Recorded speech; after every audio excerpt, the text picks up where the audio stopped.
दोस्तों, बहुत सारी नोटिफिकेशंस आ गई हैं of the 47th council meeting, जिसके लिए आपको 15-20 मिनट्स इन्वेस्ट करने पड़ेंगे। 6 नोटिफिकेशंस हैं, जिसमें से 5 नोटिफिकेशंस सिंगल पेजर हैं। हाउएवर, लास्ट नोटिफिकेशन जो रूल्स को अमेंड करती हैं, उसमें थोड़ा टाइम लगेगा। तो अब बहुत ध्यान से देखिए कि 47th काउंसिल मीटिंग की क्या क्या चीजें नोटिफाई हो गई हैं। Number 1, notification number 9/2022, central tax, dated 5 जुलाई। सारी नोटिफिकेशंस 5 जुलाई रात को आई हैं, तो इसलिए हम आज 6 जुलाई पे खड़े होकर वीडियो बना रहे हैं। सीबीआईसी ने जीएसटी काउंसिल की फटकार के बाद सबसे पहले सेक्शन 110 और 111 ऑफ द फाइनेंस एक्ट 2022 को नोटिफाई किया है, और ये नोटिफिकेशन 5 जुलाई से ही इफेक्टिव है। इस नोटिफिकेशन इन सेक्शंस में क्या लिखा हुआ था, इफ यू रिमेंबर, मैंने अपनी लास्ट वीडियो में भी बताया था आपको कि सेक्शन 110 है section 50 subsection 3 of CGST act को अमेंड करता, जिसमें लिखा हुआ है कि अगर आपने कोई wrong ITC availed and utilise कर दिया है, यानी अवेल भी किया है और यूटिलाइज भी किया है, तो आप पे इंटरेस्ट लगेगा 18% पर एनम, अदरवाइज नहीं लगेगा। अदरवाइज नहीं लगेगा अगर आपने अवेल किया है, यूटिलाइज नहीं किया है तो। अवेल एंड यूटिलाइज का मतलब क्या होता है? अवेल का मतलब है आपने इनपुट क्लेम कर लिया, लेकिन जब आप उससे कोई पेमेंट्स करते हैं तो उसे डेबिट नहीं किया, वो अमाउंट रह गया वहीं पे ही, तो दैट मीन्स कि आपने उसे यूटिलाइज तो किया ही नहीं, तो इंटरेस्ट किस बात का। एंड सेक्शन 111 ये बोलता था कि section 49 subsection 10 of the CGST act, कि अगर आप के मल्टीपल रजिस्ट्रेशन हैं पैन इंडिया पे, तो आप अपने एक रजिस्ट्रेशन से दूसरे रजिस्ट्रेशन में अपने सीजीएसटी और आईजीएसटी के कैश लेजर का बैलेंस ट्रांसफर कर सकते हैं। ठीक है, तो आप ये ट्रांसफर कर सकते हैं कैश लेजर का बैलेंस, क्योंकि एक ही बंदे की पॉकेट से पैसा निकला हुआ है। कुछ कंडीशंस आई हैं इसके अंदर, वो रूल्स की नोटिफिकेशन में पढ़ेंगे। और 110 के अंदर भी क्या बताया गया है कि कैसे यूटिलाइजेशन माना जाएगा, वो भी इसके अंदर बताया गया, डिटेल्स में आएगा नोटिफिकेशन नंबर 14 के अंदर। तो ये थी notification number 9। Now coming back to notification number 10। Notification number 10 आपको सेक्शन 44 यानी जीएसटीआर 9 और जीएसटीआर 9A के बारे में बताती है कि फाइनेंशियल ईयर 21-22 के लिए आपको एग्जम्प्ट है जीएसटीआर 9 या फिर 9A भरना, अगर आपका टर्नओवर 2 करोड़ रुपए तक है तो। 21-22 के अंदर आपका एग्रीगेट टर्नओवर अगर 2 करोड़ रुपए तक है, तो आपको जीएसटीआर 9 एंड 9A नहीं भरनी है, और 9A नहीं भरनी है। एग्रीगेट टर्नओवर का मतलब पैन इंडिया बेसिस पे, अगर आपके 2 रजिस्ट्रेशन है और आपका एक का टर्नओवर है लेट्स से 1 करोड़ 80 लाख, और दूसरे रजिस्ट्रेशन का टर्नओवर है 60 lakh, the total is 2.4 crore, तो आपको जीएसटीआर 9 दोनों रजिस्ट्रेशन की भरनी पड़ेगी। ठीक है, this is notification number 10। Now come to notification number 11। Notification number 11 CMP 08 यानी कॉम्पोजिट डीलर्स को सेल्फ असेसमेंट टैक्स पे करने वाली रिटर्न्स के बारे में बताता है।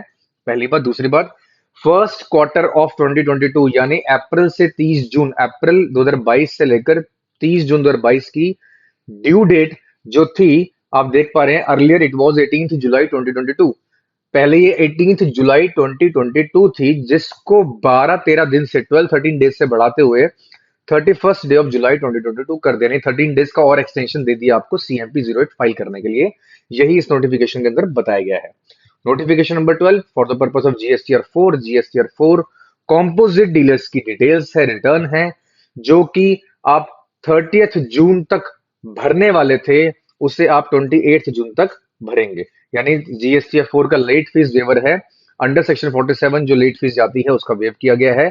जो पहले 1 मई 2022 से 30 जून 2022 तक के पीरियड में रिटर्न भरने पे वेवर था, वो अब बढ़ाकर 4 हफ्तों से बढ़ाकर 28 जुलाई 2022 कर दिया है। ठीक है, तो this is all about the notification number 12। GSTR 4 का लेट फीस वेवर किया है for the period 21-22। Now come to notification number 13, important notification.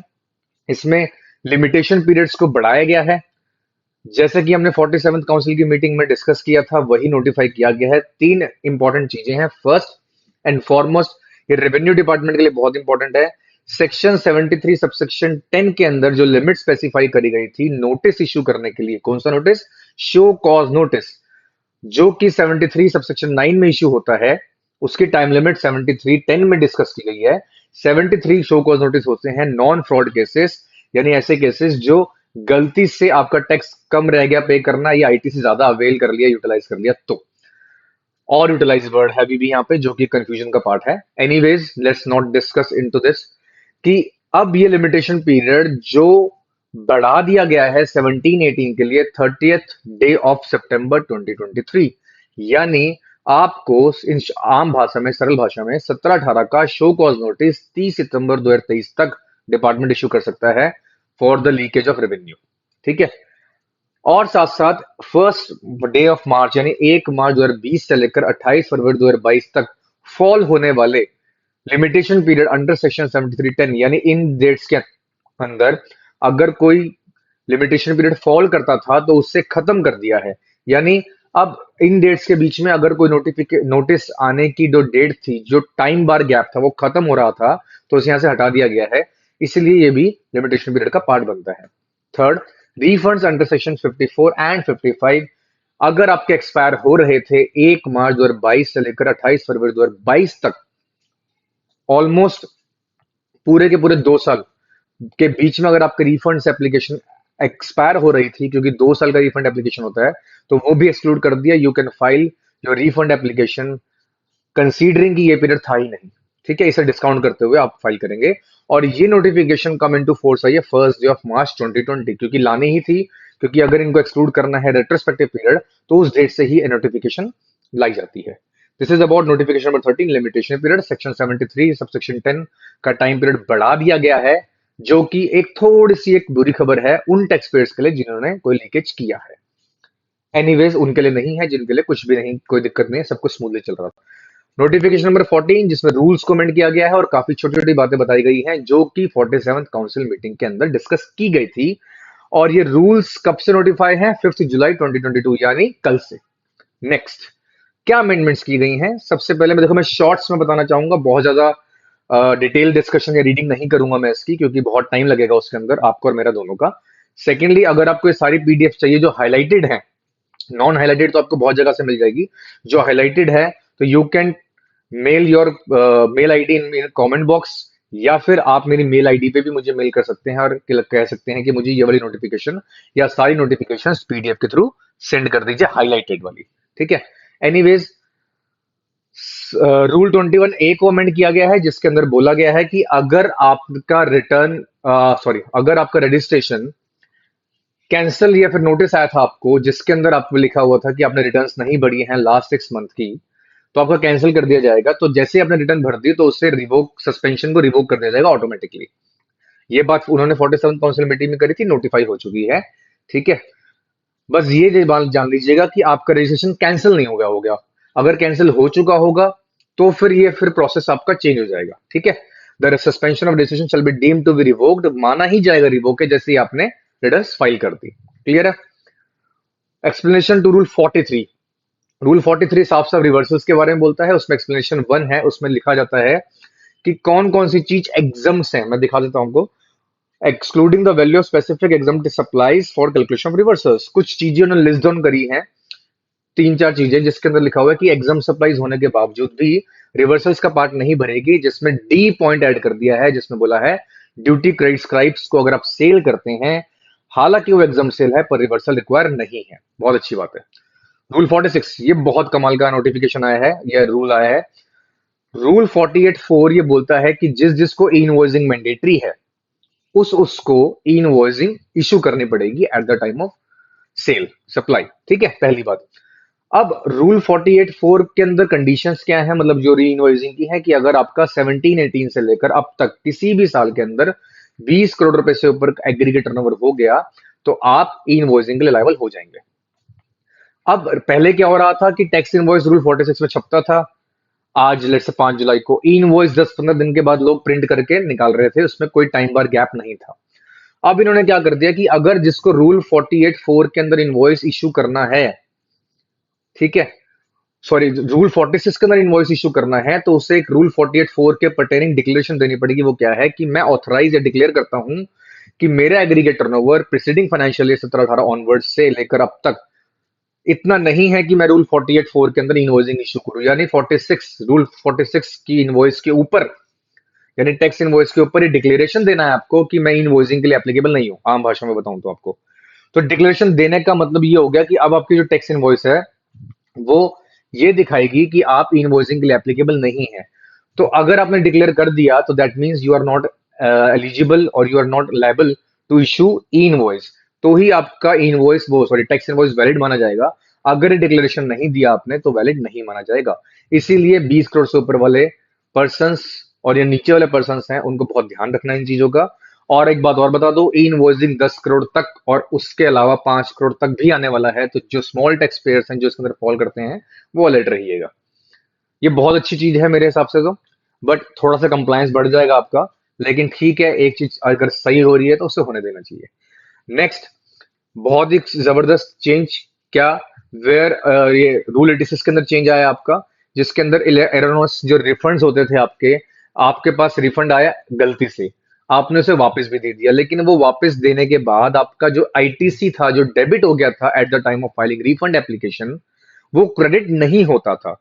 इसलिए बोल दिया कि अगर 54(3) के अंदर या 96(3) के अंदर कोई भी एररनेस रिफंड आपने रिफंड कर दिया यूजिंग DRC 03 इंटरेस्ट और पेनल्टी के साथ, तो आपको PMT 03 के जरिए रिक्रेडिट मिल जाएगा। ठीक है, आप भरे और आपको रिक्रेडिट तुरंत मिल जाएगा। तो ठीक है, अच्छी बात है। रूल 87 में चेंज आया है, जिसमें पेमेंट्स के जो मोड्स हैं बढ़ा दिए गए हैं चालान भरने के। यूपीआई और IMPS को भी इंक्लूड कर दिया उसके अंदर। इससे पहले net banking, credit card, debit card और एक दो ऑप्शंस और थे, पर यूपीआई आजकल बहुत ज्यादा चलन में है और इसलिए इसको ऐड कर दिया IMPS के साथ। तो कुछ वर्ड्स रिप्लेस किए हैं, वो मैं नहीं पढ़ रहा हूँ पॉइंट नंबर बी में। पॉइंट नंबर सी देखिएगा कि इसमें ये बोला है कि अगर आप डिस्टिंक्ट पर्सन है, जो मैंने आपको ऊपर बताया था, ठीक है, तो इलेक्ट्रॉनिक कैश लेजर CGST और IGST का आप डिस्टिंक्ट पर्सन में ट्रांसफर कर सकते हैं, ट्रांसफर कर सकते हैं। शर्त यह है कि आप जिस रजिस्ट्रेशन से ट्रांसफर कर रहे हैं वहां पे कोई पेंडिंग लाइबिलिटीज नहीं होनी चाहिए। लेट्स से दिल्ली के अंदर आपके electronic cash ledger CGST 1 lakh rupees पड़ा था और आपको हरियाणा में कोई लाइबिलिटी देनी थी 90,000 की, पर वहां पे कोई बैलेंस नहीं पड़ा है, तो आप ट्रांसफर कर सकते हैं दिल्ली का CGST का कैश टू द हरियाणा का CGST कैश। लेकिन अगर दिल्ली के अंदर भी आपकी लाइबिलिटी है लेट्स से 70,000 की, तो पहले उसको पे करें, 30 का बैलेंस बचता है वही ट्रांसफर कर सकते हैं, अदरवाइज नहीं कर सकते। तो ये कंडीशन डाली है इसके अंदर। ठीक है, रूल 88A को 1 जुलाई से अमेंड कर दिया है जिसमें बोला गया था 1 जुलाई 2017 से, जिसमें मैंने बताया आपको कि 73 74 का जो रिटर्न देखो, the said return is furnished after the due date in accordance with the provision of section 39, यानी 3B की बात कर रहा है कि इंटरेस्ट कैसे कैलकुलेट किया जाएगा। वो 1 जुलाई से अमेंड किया है। पहली बात कि नेट कैश लाइबिलिटी पे इंटरेस्ट कैलकुलेट किया जाएगा, इन्होंने ये डिक्लेयर किया है यहाँ पे। 3B के अंदर लेट से आपके 100 रुपए आउटवर्ड टैक्स लाइबिलिटी था, 20 रुपीज इनपुट था, तो 80 रुपीज पे इंटरेस्ट कैलकुलेट किया जाएगा अंडर सेक्शन 50 सबसेक्शन 1, यानी आउटवर्ड टैक्स लाइबिलिटीज का इंटरेस्ट लेट पेमेंट का। क्लियर है। उसके बाद पॉइंट नंबर 3 में बोलता है कि अगर आपने इंटरेस्ट को यूटिलाइज और अवेल दोनों किया है तो ही 53 का सेक्शन अट्रैक्ट होगा, और रॉन्ग अवेलमेंट एंड यूटिलाइजेशन पे ही इंटरेस्ट दिया जाएगा। ठीक है, तो ये दोनों ही चीजें कब से इफेक्टिव है? 1 जुलाई 2017 से। कुछ एक्सप्लेनेशन दी है कि what is the meaning of utilisation, wrong utilisation. Input tax credit आपका लेट से आपने अवेल किया था 100 रुपीज और अपने इलेक्ट्रॉनिक क्रेडिट लेजर उससे कम हो गया, लेट से वो 80 रह गया, तो दैट मीन्स कि आपने 20 रुपीज यूटिलाइज कर लिया है, 80 रुपीज यूटिलाइज है। मैं दोबारा बोल रहा हूं, आपका इलेक्ट्रॉनिक क्रेडिट लेजर क्रेडिट हुआ था गलत आईटीसी से 100 रुपए से, लेकिन अब आपके इलेक्ट्रॉनिक क्रेडिट लेजर में 80 रुपए बचे हुए हैं, तो दैट मीन्स कि 20 रुपीज आपने यूटिलाइज कर लिए हैं, तो 20 रुपीज पे ही इंटरेस्ट जाएगा इंस्टेड ऑफ 100। यही एक्सप्लेनेशन 1 और 2 के अंदर डिटेल में बताया गया है। ठीक है, अब ये भी बताया गया है कि यूटिलाइजेशन जो है वो टेकन इनटू अकाउंट कब माना जाएगा, डेट ऑफ यूटिलाइजेशन कब मानी जाएगी, वही जो due date of furnishing 3B या फिर जिस दिन आपने फाइल करी, विच एवर इज अर्लियर, जो पहले आती है। लेट से आपने लेट फाइल करी है तो आपका गलत हो जाएगा, वो आपकी ड्यू डेट क्या बढ़ जाएगी, जो ड्यू डेट बनती है 20 तारीख, या फिर जो आपने डेबिट किया जिस दिन पैसे इलेक्ट्रॉनिक क्रेडिट लेजर के अंदर, वो चीज जहां पे ऑल अदर केसेस हैं। तो ये बेसिकली उन्होंने डिटेल्स दी है कि यूटिलाइजेशन कब माना जाएगा और कैसे माना जाएगा। रूल 89 रिफंड्स के अंदर कुछ चीजें चेंज गई हैं छोटी छोटी। स्पेसिफाइड ऑफिसर की डेफिनेशन को चेंज किया है, जो मैं रीड नहीं कर रहा हूं। एक्सपोर्ट ऑफ गुड्स के अंदर अदर देन इलेक्ट्रिसिटी डाल दिया है यहाँ पे सब क्लॉज बी के अंदर, लेकिन उसे नीचे फिर अलग से मेंशन कर दिया है इलेक्ट्रिसिटी का एक्सपोर्ट के लिए, जो अभी 47th काउंसिल मीटिंग में आया था। यानी अगर आप इलेक्ट्रिसिटी को एक्सपोर्ट करते हैं तो आपको रिफंड एलिजिबल है यहाँ पे। Next, value of exported goods out of India, ये बहुत अच्छी चीज आई है इसके अंदर, इंपॉर्टेंट है रिफंड्स वालों के लिए, गुड्स वालों के लिए, कि वैल्यू क्या मानी जाएगी, free on board value, FOB value of shipping bill. FOB value, CIF value क्या होती है, आप इंपोर्ट एक्सपोर्ट का कोर्स ज्वाइन कर सकते हैं, हमारा ऑनलाइन कोर्स है जिसका लिंक मैं डिस्क्रिप्शन बॉक्स में दे दूंगा। और इसकी एक डमी और एक बेसिक वीडियोस भी बनाई है, एक सिंगल वीडियो बनाई है मैंने जिसके अंदर हम बताएंगे कि कोर्स क्या है, और बेसिस ऑफ इंपोर्ट एक्सपोर्ट वो भी आप देख सकते हैं, जिसका लिंक भी मैं डिस्क्रिप्शन बॉक्स में दे दूंगा आपको।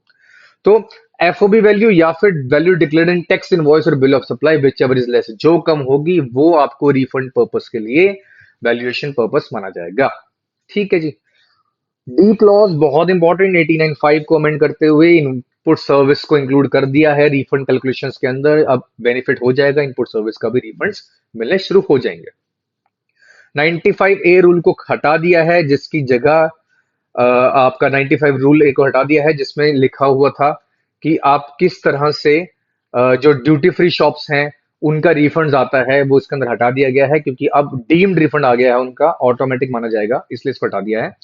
रूल 96 को 1 जुलाई से अमेंड कर दिया है, जिसमें लिखा हुआ है कि आप एक वैलिड 3B भरेंगे तब आपको रिफंड मिलेगा ये वाला, अदरवाइज नहीं मिलेगा, प्रोवाइडेड कि अगर आपने जीएसटी 1 की एप्लीकेशन भरी है और शिपिंग बिल मिसमैचिंग है उसके अंदर, तो जब आप रेक्टिफाई कर देंगे तब वो डेट मानी जाएगी आपकी कि आपने वो एप्लीकेशन भरी है। तो ये इंपॉर्टेंट चेंज आया इसके अंदर।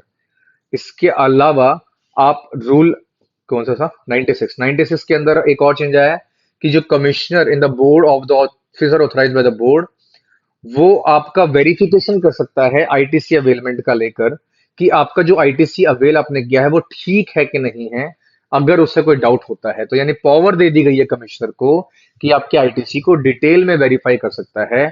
अब वो वेरिफिकेशन कैसे करेगा, इसका कोई प्रोसेस नहीं आया है।